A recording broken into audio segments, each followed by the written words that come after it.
Unaweza mradi mzima wa gharama kubwa ukasimama kutoa huduma kwa sababu tu kumeharibika kitu kimoja, wizarani wakwambia OC hairuhusu, fedha za maendeleo hakuna, kwa hiyo kwa sasa hivi na mwezi huu hatuwezi.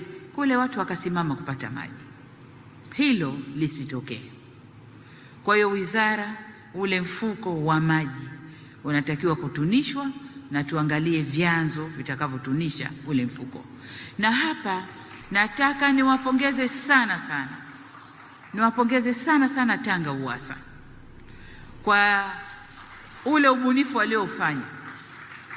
Hawakusubiri serikali, wameona adha ya maji, kwengine yapo, kwengine hakuna, wananchi wengine wanafurahi, wengine bado, wenyewe wakajituma wafloti ile bondi, watafute fedha ambayo bondi ile imekuwa imesajiliwa mpaka huko kwenye mataasisi ya fedha ya nje, na kwa hiyo wana uhakika kupata fedha ya kumaliza miradi yote ya maji Tanga na kuwa na mfuko utakaotunza upatikanaji wa maji katika mkoa ule.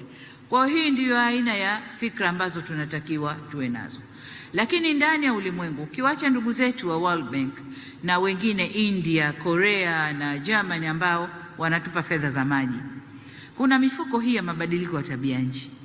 Nadhani wataalamu wa maji na wataalamu wa mazingira, kaeni muone jinsi mtakavyokuja na miradi au program ambazo zitatunisha mfuko wa maji Tanzania ili tuwe na huduma endelevu ya maji, na wale ambao kokote waliko basi tuhakikishe kama wanadamu, kama Watanzania wanapata huduma ya maji safi na salama.